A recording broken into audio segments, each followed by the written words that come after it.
Hello everyone, welcome to my channel Only Sociology.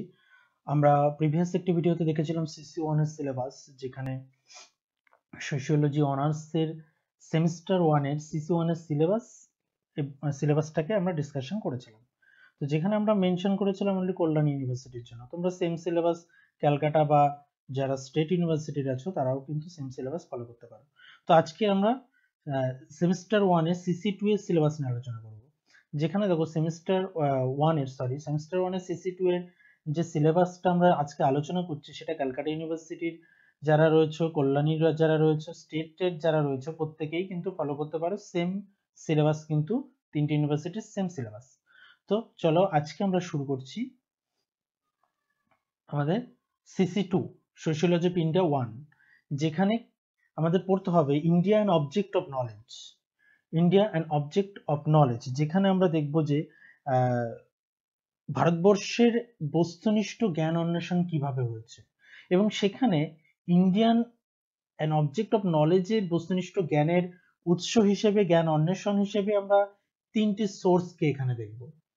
The colonial discourse, colonial মানে তোমরা জানো যে উপনিবেশবাদী, এবং ডিসকোর্সের বাংলাটাকে ডিসকোর্সই বলো, যে উপনিবেশবাদী ডিসকোর্স বা উপনিবেশ টাইম পিরিয়ডের সময় জ্ঞানের সোর্স বা জ্ঞান অন্বেষণটা কিভাবে হয়েছে, এবং ন্যাশনালিস্ট ডিসকোর্স, যেটাকে আমরা বলছি জাতীয়তাবাদী ডিসকোর্স। এবং লাস্ট ওয়ান, এই দুটোর পরে লাস্ট যেটা রয়েছে, যেটার আমরা জ্ঞানের সোর্স হিসেবে জানবো, জ্ঞান অন্বেষণের একটা প্রসেস হিসেবে, যে দি সাবঅল্টার্ন ক্রিটিক, যেখানে আমরা নিম্নবর্গীয় সমালোচনা করব। তাহলে এই তিনটি বিষয়কে কিন্তু একটা ইন্ডিয়ার অবজেক্ট অফ নলেজ হিসেবে খুব গুরুত্বপূর্ণ একটা জায়গা দখল করেছে। আমাদের এই তিনটি বিষয়কে জানতে হবে এবং সেইভাবে প্রিপারেশন নিতে হবে। এবার নাম্বার 2 দেখো, ইন্ডিয়ান সোসাইটির মধ্যে কি পড়বে, ভারতীয় সমাজের মধ্যে কি পড়বে, ভারতীয় সমাজের ধারণা পড়বে, ইনস্টিটিউশন পড়বে। ইনস্টিটিউশনের মধ্যে কি কি আছে, অনেক অনেক কিছু রয়েছে যেগুলো তোমাদের জানতে হবে।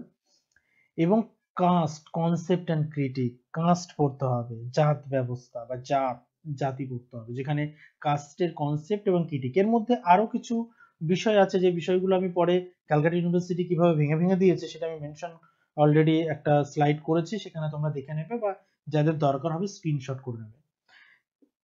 এগুলোকে ভেঙে ভেঙে দিয়েছে ক্যালকাটা ইউনিভার্সিটিতে। কাস্টের মধ্যে কি কি পড়বে, কাস্টের নর্মালি সংজ্ঞা, বৈশিষ্ট্য, এখানে বর্ণ এবং জাতি আলাদা করে পড়তে হবে, এবং সেখানে সংস্কৃতায়ন পড়তে হবে, জাতি ব্যবস্থার কি পরিবর্তন আসলো সেটা দেখব, অর্থাৎ জাতি ব্যবস্থায় কি পরিবর্তন আসলো, জাতি এবং রাজনীতি অর্থাৎ কাস্ট অ্যান্ড পলিটিক্স পড়তে হবে, খুব গুরুত্বপূর্ণ জায়গা। এবং তার সঙ্গে সঙ্গে এখানে এই এই টপিকের মধ্যেই তোমাদের কিন্তু পড়তে হবে কাস্ট এবং ক্লাস, এই দুটো বিষয়কেও জানতে হবে, জাতি এবং শ্রেণী। এরপর আসো 2.2, দেখো এগ্রেরিয়ান ক্লাসের মধ্যে কি পড়বে, এর মধ্যেও কিন্তু টোটাল বিষয়গুলো ইনক্লুড হয়ে যাবে। দেখো আমি একটা ক্যালকাটার সিলেবাসটা দেখাচ্ছি, দেখো এগ্রেরিয়ান ক্লাসের মধ্যে দিয়েছি নেচার অফ এগ্রেরিয়ান ক্লাস, জাস্ট এটুকুই, এটার উপরে ভিত্তি করেই পড়তে হবে, যে নেচার অফ এগ্রেরিয়ান ক্লাস। তারপর ইন্ডাস্ট্রি এন্ড লেবারের মধ্যে কি আছে, দেখো ইন্ডাস্ট্রি এবং লেবারের মধ্যে টোটাল ভারতের ঔপনিবেশিক টাইম পিরিয়ডে যে শিল্প ইন্ডাস্ট্রি এবং লেবারদের কন্ডিশন কি ছিল, কিভাবে ভারতের শিল্প এবং শ্রমিকের পরবর্তী অবস্থা কি হলো, এই বিষয়গুলো আমরা জানবো। বা লেবারদের বৈশিষ্ট্য, ইন্ডাস্ট্রিয়াল সোশিওলজিতে কি আলোচনা করা হয়, এই বিষয়গুলোও কিন্তু এখানে আমাদের ছোট ছোট করে দেখে নিতে হবে। নেক্সট হচ্ছে ট্রাইব, প্রোফাইল অ্যান্ড লোকেশন। ট্রাইবদের মধ্যে কি পড়বে, যে ট্রাইব অ্যাকচুয়ালি কি, ট্রাইব বলতে আমরা কাদের বুঝি, ট্রাইবের লোকেশনটা কোথায়, কোন কোন এলাকায় কোন কোন ট্রাইব দেখা যায়, এই বিষয়গুলো এখানে কিন্তু জানতে হবে। অর্থাৎ ট্রাইবের এই বিষয়গুলো আমাদের এখানে আরেকটু ভেঙে দেখো ক্যালকাটাতে দিয়েছে, যেখানে যে ট্রাইবের কি পড়বে, ফিচার্স অ্যান্ড রিজিওনাল ডিস্ট্রিবিউশন, যে কোন এলাকায় কোন ট্রাইব রয়েছে, তাদের কি বৈশিষ্ট্য, সেই বিষয়গুলো আমাদের এখানে জানতে হবে। ভিলেজ, নেক্সট হচ্ছে ভিলেজ স্ট্রাকচার অ্যান্ড চেঞ্জ, ভিলেজের স্ট্রাকচার কাঠামো কি ছিল, বা ভিলেজের কাঠামোটা কিভাবে চেঞ্জ হলো, এখানে ভিলেজ সলিডারিটি পড়তে হবে। তার সঙ্গে সঙ্গে এখানে সেলফ সাফিসিয়েন্ট ভিলেজ, আগের যে ভিলেজগুলো ছিল কি স্বয়ংসম্পূর্ণ, সেই স্বয়ংসম্পূর্ণ ভিলেজ এখানে পড়তে হবে। এবং গ্রাম সমাজের পরিবর্তন, যে গ্রাম সমাজ কিভাবে চেঞ্জেসটা আসলো, সেই চেঞ্জেসটা আমরা এখানে দেখব। তারপর কিংশিপ, কিংশিপ মানে আত্মীয়তা, প্রিন্সিপাল এন্ড প্যাটার্ন। এখানে কিংশিপের A to Z আমাদের প্রত্যেকটা বিষয় দেখতে হবে। আত্মীয়তা পড়তে গেলেই কিন্তু আমাদের এখানে স্বাভাবিকভাবেই ফ্যামিলি আসবে, পরিবার পড়বো, পরিবার এবং আত্মীয়তা সম্পর্ক পড়বো, পরিবারের কার্যাবলী, পরিবারের প্রকারভেদ, যৌথ পরিবারের ভাঙন এবং তার সঙ্গে সঙ্গে আত্মীয়তা, আত্মীয়তার নীতি প্যাটার্ন গুলো কেমন ছিল, বা ভারতবর্ষে আত্মীয়তা কিংশিপ অর্গানাইজেশন কি কি আছে, আত্মীয়তা সংগঠন কি কি আছে, সেই জায়গাগুলো আমাদের এখানে দেখতে হবে। লাস্ট ওয়ান যেটা হচ্ছে religion and society. Religion and society, দেখো রিলিজিয়ান এবং সোসাইটি, যেখানে আমরা ধর্ম এবং সমাজ, তাহলে ধর্ম এবং সমাজকে আমরা যখন পড়তে যাব তখন প্রথমেই আমাদের জানতে হবে হোয়াট ইজ রিলিজিয়ান, রিলিজিয়ান কি জানতে হবে।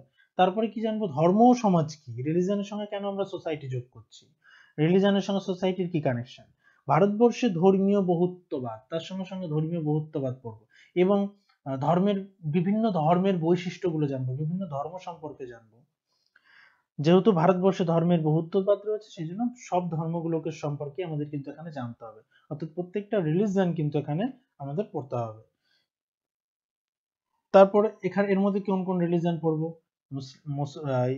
ভারতীয় মুসলমান পড়বো, ভারতীয় হিন্দু পড়বো, তার সঙ্গে শিখ পড়বো, এই টোটাল রিলিজিয়ন গুলো একটু ডিটেলসে আমাদের একটু পড়তে হবে। এবং তার সঙ্গে সঙ্গে স্বাধীনোত্তর ভারতে সমাজে ধর্মের ভূমিকা কি, অ্যাকচুয়ালি সোসাইটিতে ধর্মের ভূমিকা কি, সেটাও আমরা জানবো। এরপর আসছি, দেখো এখানে দেখো যে ক্যালকাটা ইউনিভার্সিটি সিলেবাসের যে ডিভিশনটা করেছে সেটা আমি এখানে দিয়ে দিলাম, তোমরা এটাকে স্ক্রিনশট করে নিতে পারো। এরপর আসছি বই, যে বাংলা বই কি আছে, বাংলা বই মোটামুটি এই একটি বই রয়েছে, এই একটি বইতে এই বইটিতে তোমরা মোটামুটি সিলেবাসের ম্যাক্সিমামটাই কিন্তু কভার করবে। এই বইটা যারা বাংলা মিডিয়াম আছো তারা কিন্তু ফলো করতে পারো, ঠিক আছে, তারা কিন্তু ফলো করতে পারো অবশ্যই। আর পরবর্তী ভিডিওতে আমি একটা কোশ্চেন পেপার নিয়ে কোশ্চেন প্যাটার্ন এবং ইম্পর্টেন্ট কোশ্চেন কি কি আছে সেগুলো নিয়ে আলোচনা করব। Thank you.